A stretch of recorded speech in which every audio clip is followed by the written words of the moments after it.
Ladies and gentlemen, it is my pleasure to introduce to you Dr. Yewande Austin. She is founder of One Change LLC and is a renowned organizational strategist whose work has reached more than 250,000 people across 34 countries, including 23 African nations.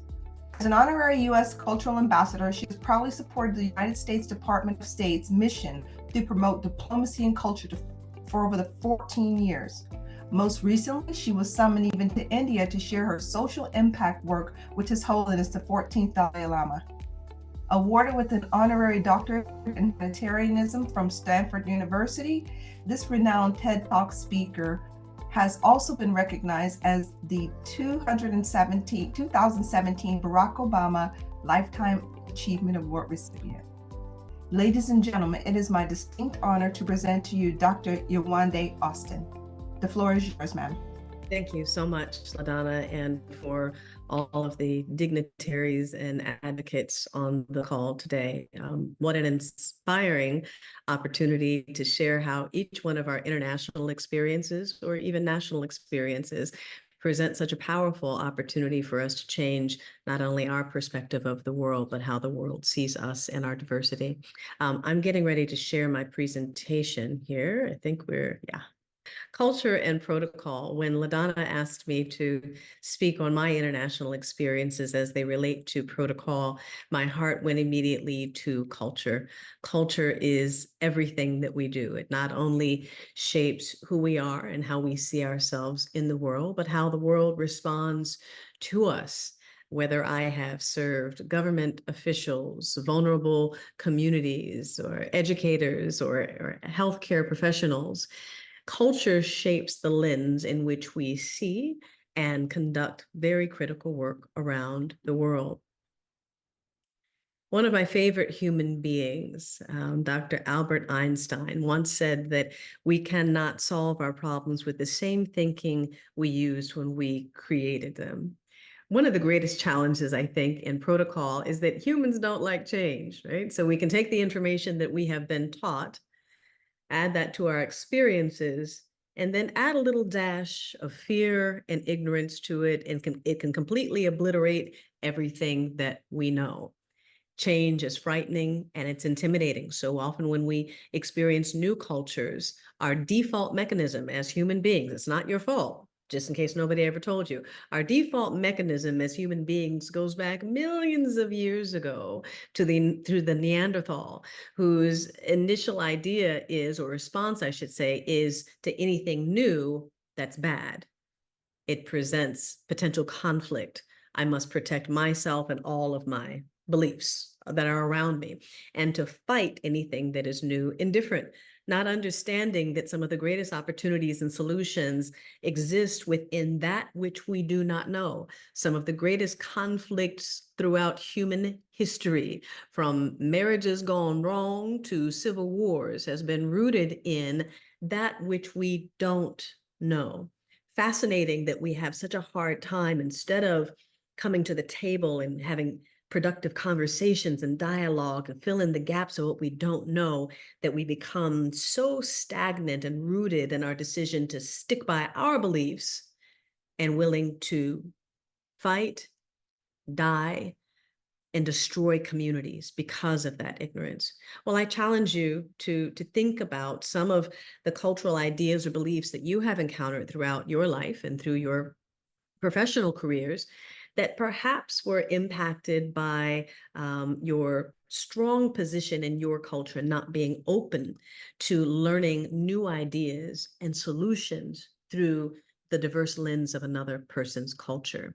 My consultancy, One Change, is a global organizational consultancy.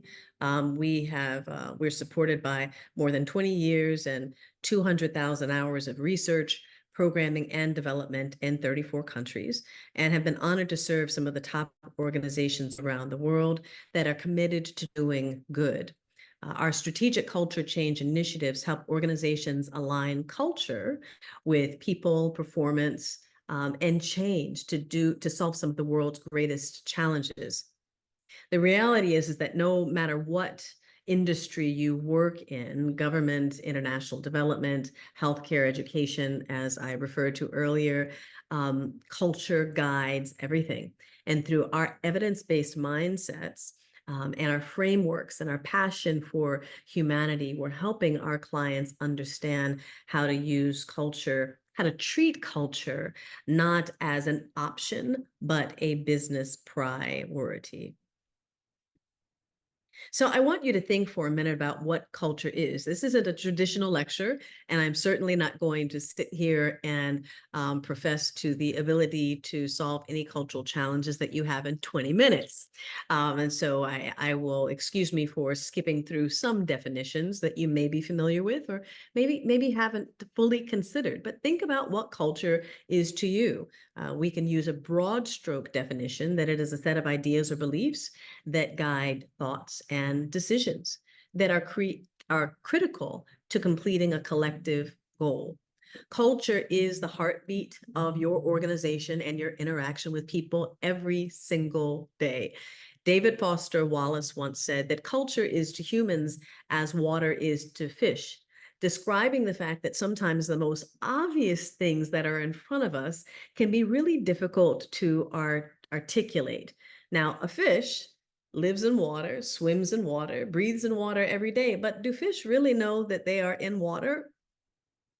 Probably not. I don't know if anybody has informed them, but without knowing what water is, it is critical to who they are, and it shapes every single one of their decisions. We as humans live our lives moving through culture. It impacts us in so many ways without always making itself known. We also all have a culture story, and I wanted to share my culture story with you. That's me when I was just 6 years old with my toothless smile. I don't think my new teeth had come in at the time. But my dream as a child, believe it or not, was to change the world. It was the stories of iconic figures like Harriet Tubman and Sojourner Truth and Frederick Douglass that created a culture at a time in American history where if you were of African descent, you were seen only as product, right? That those icons change a culture of thinking about how we see ourselves, how we value ourselves, and again, how we show up in the world.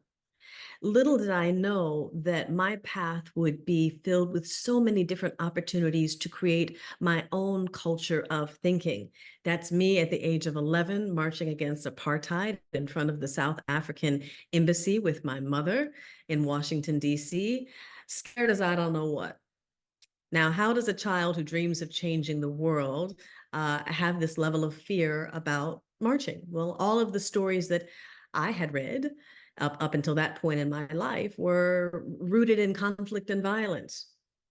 That if you stood for your truth, that you could be beaten down, because that's a counter-culture measure. We want you to ascribe to our idea of culture and a cultural belief that all human beings, whether they be immigrants who have come through economic migration or forced migration, that they have less currency in this country. But I learned that there was a different kind of culture.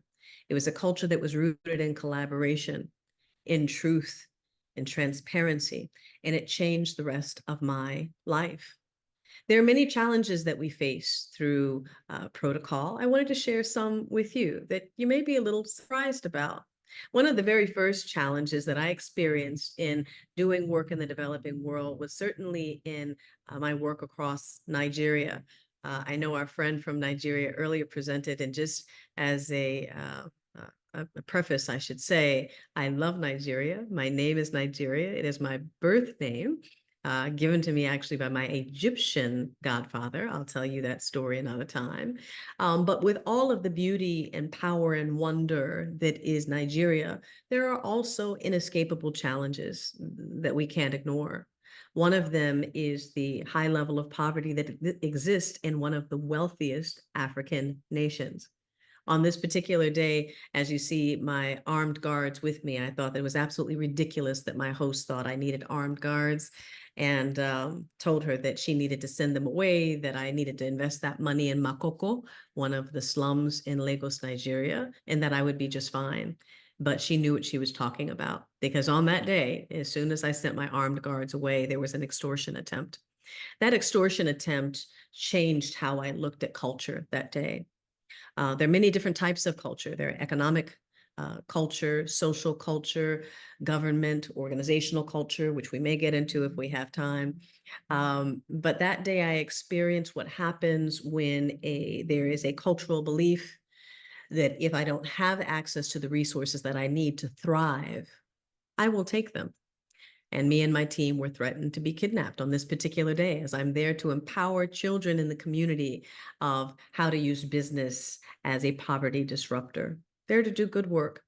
But I was seen as a target because that person that day needed to fill their bellies, right? Our friend talked about cultural awareness. I understood why the threat was being presented, but it was really important for me to understand as a foreigner, to recognize the fact that this person is suffering, to be empathetic to the fact that this person is suffering, and not look at them as a threat. Now, how can you do that with a gun in your face? It's not easy. I'm not going to tell you it's for the faint of heart. However, I took all of my experiences in 23 African nations and 34 countries around the world to say, this person isn't a threat. They're hungry. This person isn't a threat. They exist within a set of cultural beliefs that have conditioned them to believe that if they are not given what they need to survive, they must take it. Important for me to see it, to still find value in it, to understand it, and recognize their humanity. I did. I offered them some money that day and told them I needed to get back to the community to work, and they let us go. Everything was fine until the next extortion attempt. But it was one of the greatest cultural change experiences for me. Here, this is in 2014. I was invited as a guest of the former president of the Republic of the Gambia, Yaya Jammeh. Please do not judge me. While he is recognized widely as a dictator, my work there was to empower children through business, and my focus was not on political conflict. But President Jammeh was widely known to give folks problems if they didn't agree with his cultural beliefs. And I discovered this more and more as I got there. I was still a little naive in my diplomatic work internationally, and perhaps I overlooked some of the crimes against humanity that he was responsible for conducting. But I found out quickly enough, and he presented me with a couple of questions in a private setting with a couple of members of his team. And I was afraid. And I decided that while I knew he was testing me about my cultural beliefs, about LGBTQ, about President Obama, who he was not a fan of, he thought that as an African American president, that he should just be the president for African American people. And when he asked me what I thought of him, I told him that he cannot. He has to be a president for every single resident of and citizen of the United States, and that he cannot just take care of people that he is connected to through the diaspora. When he asked about what I felt about LGBTQIA people, I said every single person has a right to love who they love. And I don't mind telling you that I squirmed for a moment, wondering if I was going to be carted off to prison or worse. And he chuckled. And very quickly, we found that we had even more in common, and that was standing in our truth. So I can respect that you have different cultural beliefs than me, but I also expect you to recognize and respect mine too. I didn't die that day because I'm still here. It worked out. One of the other greatest challenges that I've experienced in protocol has been working with Boko Haram conflict survivors in Nigeria. Most of us are familiar with the story of the Chibok girls, nearly 300 girls that were kidnapped by a militant regime. By the way, the founder of that militant regime was forced into the streets as an Almajiri boy. And there was a cultural belief, unfortunately, that was planted in him. And as an Almajiri boy, he was forced to beg for food every day and money and bring that back to his teachers and to be raped by the teachers and sleep on concrete floors. I've worked with Almajiri boys before. Hundreds of them sleep on concrete slabs. And you tell me how a culture of anger, aggression, and vindication would not be born into the heart of someone that was subjected to that type of existence.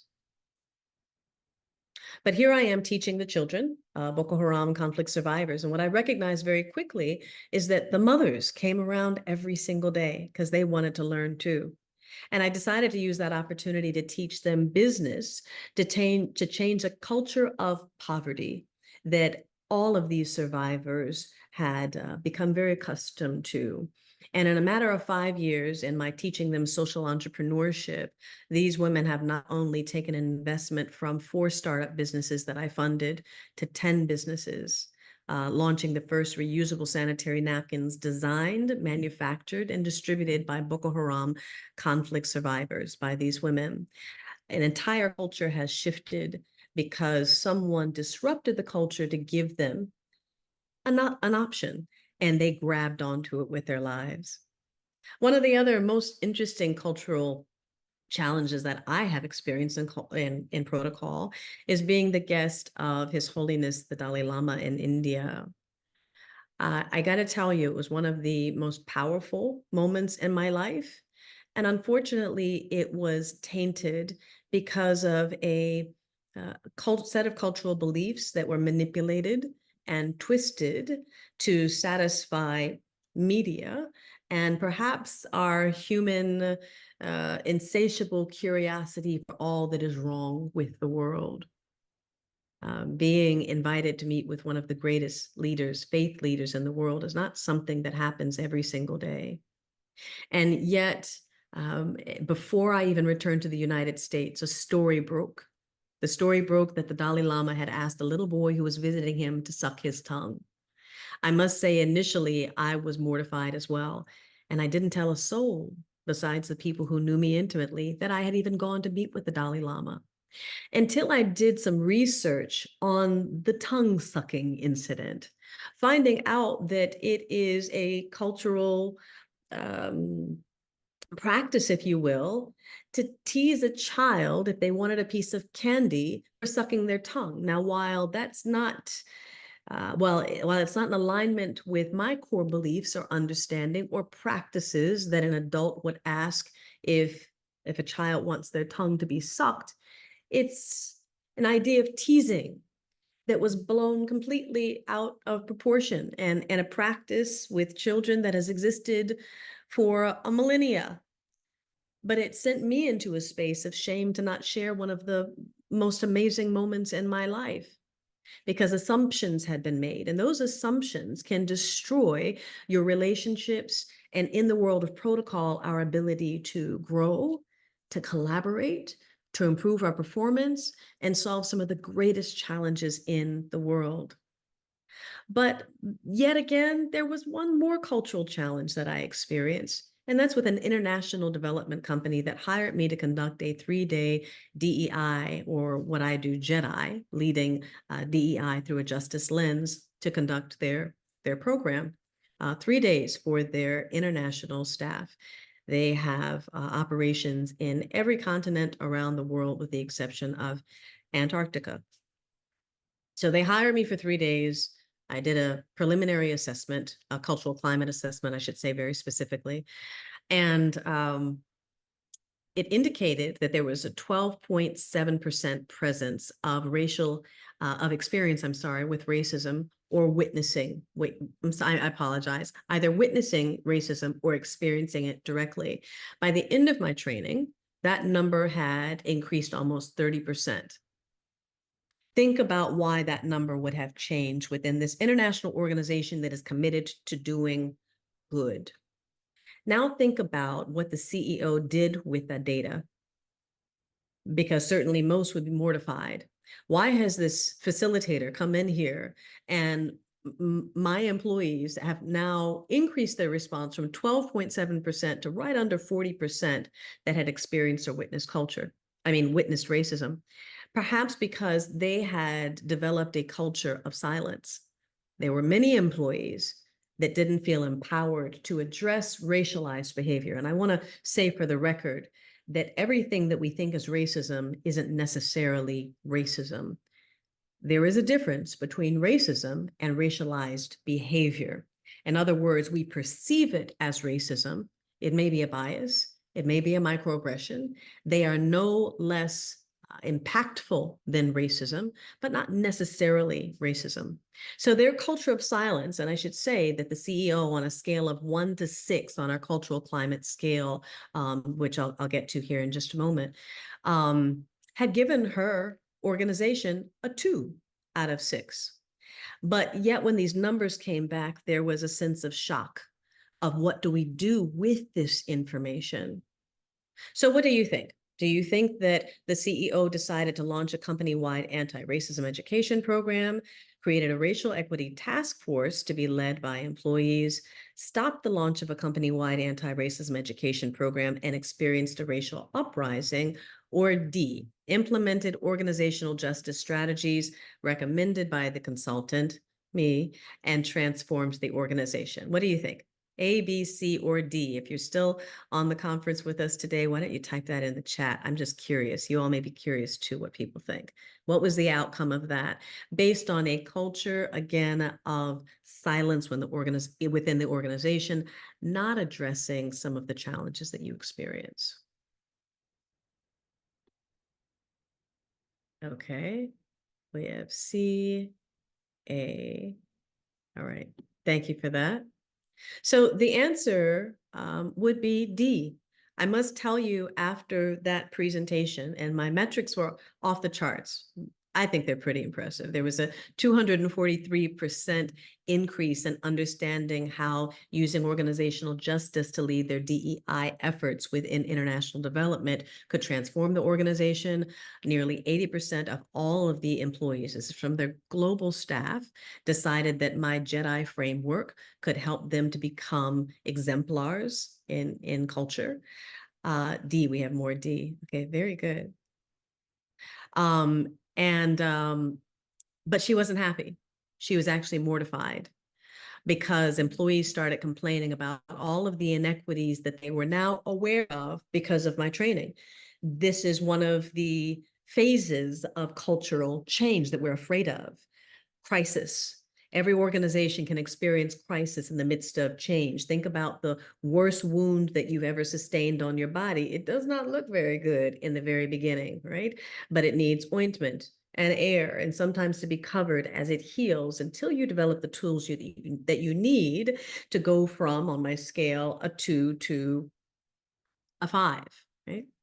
But I reviewed the organizational justice strategies with the CEO, and in a short period of time, she came back to me to tell me this: facing racial inequities that affect my employees was uncomfortable, but in a short amount of time, your program helped to transform the culture of my organization. I got to tell you, it was one of the scariest and most fulfilling moments in my life.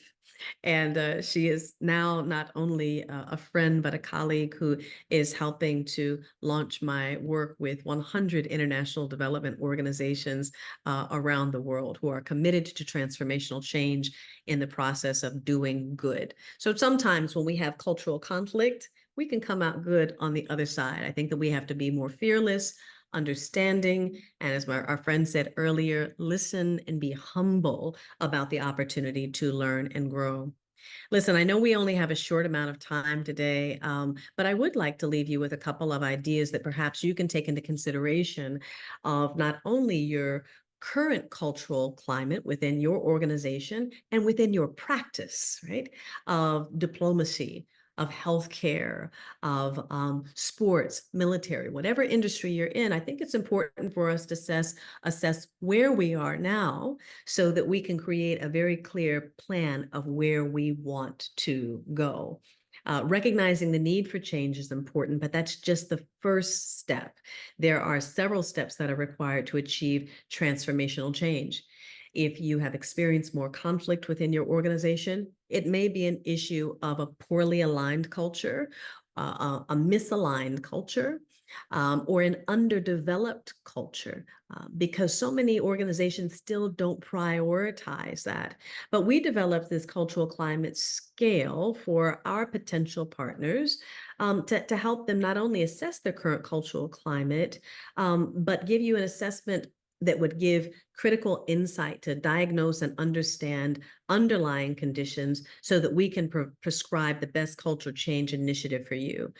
Culture drives growth. So it's important that you understand your current climate, so that, like a doctor who's preparing to perform surgery, a doctor is not going to operate on you without collecting data that informs what the issue is and how to best solve that issue. So if you have ever thought my organization is completely dysfunctional, right? There's no employee engagement, opportunities for leadership or advancement across every level. Leadership isn't focused on our needs, challenges, or rights. You may be at a 0 on the scale. Or employee retention and productivity are low, conflict runs high, there's an absolute resistance to change, and it's created an unhealthy culture where we simply aren't seeing growth, collaboration, or innovation. Then you may be at a 1. At a 2, leadership understands how cultural values affect our workplace and business, but they haven't taken the necessary steps to develop a strategic plan, just to be compliant, right? So just to be right beneath the radar of being vulnerable to lawsuits, to reduce attrition, right? To keep their employees happy when it's really just keeping them satisfied, et cetera, et cetera. Now, I must tell you, in this work in 34 countries around the world, over 90% of my clients come to me at a level 2. Very often, that's where they begin with their investment in culture change, and it's where they stop. And then what we hear in the media is DEI doesn't work. It creates conflict. It's divisive. Anti-racism doesn't work. You're just bringing up old wounds that need to die. When the reality is, while that narrative is very comfortable, the reality is most organizations aren't making the investment to ascend to a level 4 or 5. Level 3, only some employees are trained in organizational culture, which creates inequity and unwanted workplace conflict. I've seen this in so many organizations with executive leaders that are very quick to get defensive to say, well, only 30% of our international staff believes that we don't offer equitable opportunities because we only provide DEI training to the members of our organization who need it. Well, you've already created conflict right there, right? Because that would be counter to an equity principle of ensuring that you're providing every single employee within your organization access to information that helps advance them not only professionally, but personally. 4, leadership has operationalized a strategic organizational culture plan. We have increased employee retention and captured greater market share. Or are you at a 5? You are a global cultural champion. Our organization is a champion. We are prepared to adapt to future challenges and have achieved innovation because every employee is committed to one shared goal. I'm curious, for those of us that have access to the chat, where do you think you are with your organization? And we don't have to wait for those answers, but I just want to give you an idea here of thinking of where you are now and where you want to go. The cost of culture is too high. It's different for every organization, but operating in a toxic, undeveloped culture can have staggering operational, financial, and relational consequences. Dr. Armand Feigenbaum once described this as the cost of quality in a 1956 Harvard Business Review article. In other words, if you fail to invest in people in the beginning, right there in the green margin, that's prevention. If you fail to invest in people, products, skills in the early phase of organizational development, you risk paying a much higher cost later in the red zone, where it's necessary to repair, rebuild, or even replace. Culture is no longer a business priority. It has to be number 1. So what do you do next?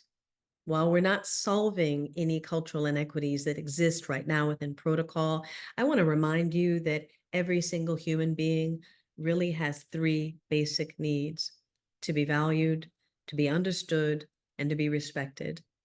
Anytime there is an absence of any one of these principles, you create opportunities not only for conflict within your interaction with people that have different cultural beliefs, values, and awareness from you, but to destroy our opportunity to understand one another, to be humble, to solve some of the world's greatest problems.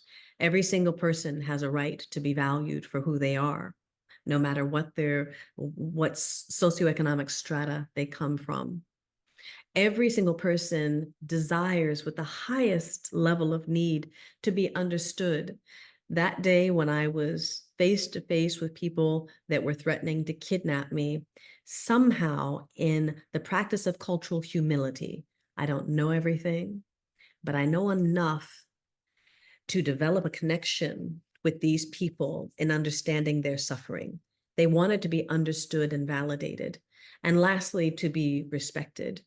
I can guarantee you that even in the midst of the greatest conflict, if you still make a conscious decision to respect that person on the other side of your conversation, of a relationship that you are trying to build, that you will come out on top every single time. There's a lesson in every belief, every challenge, and every interaction in protocol. Thanks so much for your time. Dr. Austin, thank you for that insightful presentation. Dr. Austin wanted also to contribute to our event. And if we can, Ricky, we'll get this all queued up, but she has done another rendition, I would say beautifully. Nikki just talked about her voice of an angel. And so we will let you hear her as she reads for us the Ode to Protocol.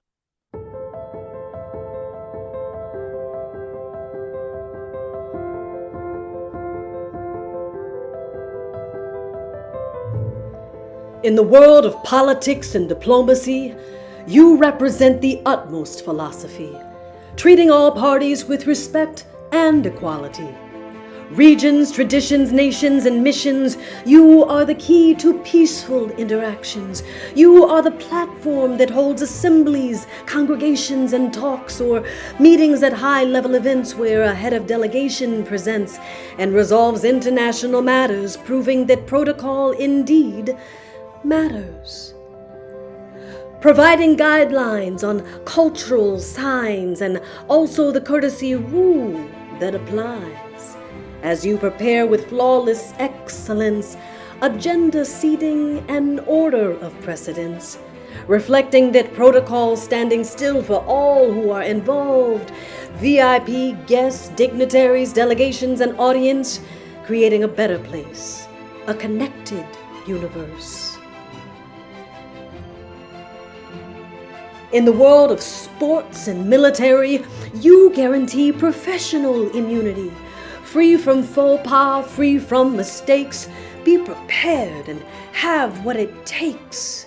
Flags, anthems at victory ceremonies, juggling around with medals and trophies. Ranks, uniforms, parades, and gifts, solving unforeseen issues with polished wits. Although the envious many and the ignorant brigade may think it's but vanity and needless charade, as they are not aware of the facts, what this profession expects: night shifts, long hours on weekends, working at galas and dining events. In the world of business, trade, and science, you balance between known and unconscious bias, ensuring peace, harmony, and alliance of all team members in reliance, working for the success of the official ties, connecting people and ideas in their minds. They share at a conference or a symposium. Attention to detail is the minimum requirement of a profession. Be ready, be exceptional. In the world of digitalization, you bridge tradition and innovation. using new set of skills and adaptability to the future encounters and integrity, switching personal conventions and resolutions into online platforms with viable solutions. GDPR, Wi-Fi, and internet connection just as vital as dress codes and invitations.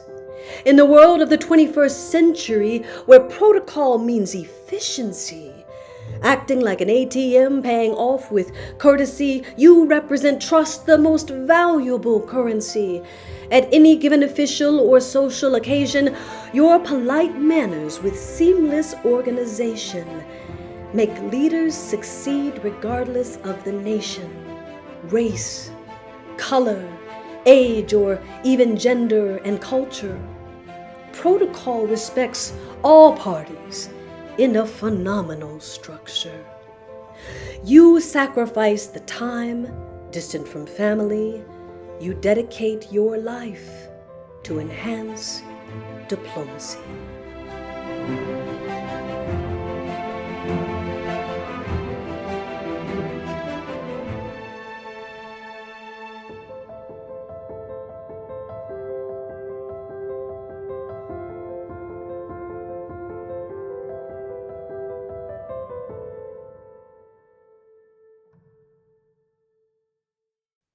Thank you so much for that.